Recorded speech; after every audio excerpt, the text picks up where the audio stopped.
afternoon, everybody. Chancellor Merkel. So you're off to Downing Street to negotiate the EU budget with David Cameron. And you do so against the backdrop of the Court of Auditors yesterday, for the 18th year in a row, failing to give the accounts a clean bill of health.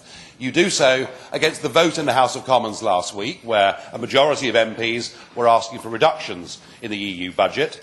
And of course you do so with a growing anger in Britain. Why are we pumping £53 million a day of British taxpayers' money into this union? Not that that'll matter a bit. Cameron's a very weak Prime Minister, and I'm sure you'll walk all over him tonight and win that negotiation. But the EU budget isn't really the question. It's Britain's place in this union that is the real question. And increasingly, Britain looks like a square peg in a round hole. You see, we didn't join the Eurozone.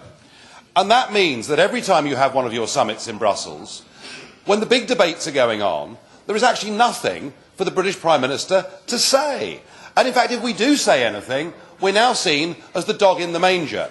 The fact is, Chancellor, you are leading the Eurozone on a journey to a much more deeply centralised and, I think, more fundamentally undemocratic Europe. But nonetheless, we simply can't join you on that journey. Whether it is harmonisation of financial market regulations, as you said today, whether it's the financial transaction tax, whether it's the banking union, Cameron is forced into the position, time and time again, where there is nothing he can say other than no. Because British public opinion, and now as the Labour Party appears to have discovered a bit of Euroscepticism, or at least a bit of opposition, he cannot join these conversations. Now I sense in Brussels, not from you, but certainly around this chamber, an increasing growing hostility to the United Kingdom's membership of this union, and indeed there are many here that blame the Anglo-Saxon markets in London and New York for the faults of the Eurozone. Wouldn't it be better, Chancellor, tonight, if you went to Downing Street and said to Mr Cameron, look, this simply doesn't work anymore. It really is time that the United Kingdom left the European Union. He hasn't got the courage to say it himself, but if you said it to him, it might have an impact. All I'm suggesting, Chancellor, is that we have a simple, amicable divorce, and then we'll all get on much better in the future.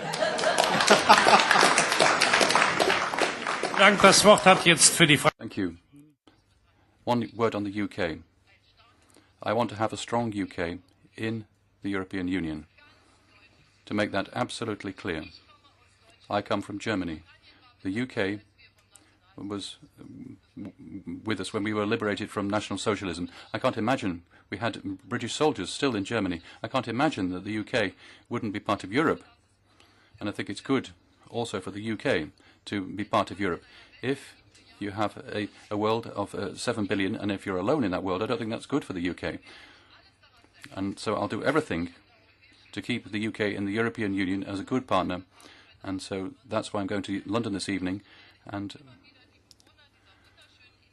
I would ask the inhabitants of this wonderful island that you can be very happy, but you won't be happy if you're alone in this world. We're a strong Europe with 500 million. We're in favour of freedom, of democracy, and look round in the world and see where that isn't the case, and be happy that we're together.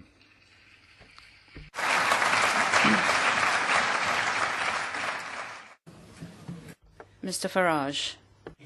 Part of the EU or not, Chancellor, it's a very different European Union, isn't it?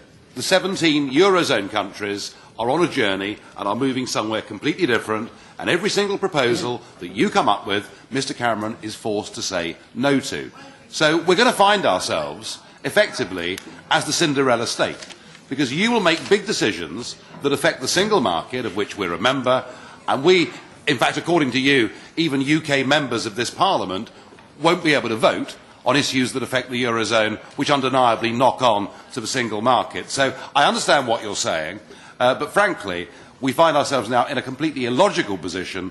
I would have thought Britain has to be either wholly fully in or wholly fully out, and with a simple free trade agreement. And maybe Mr Cameron will agree with you on this, but ultimately the British populace are seeking a totally new settlement.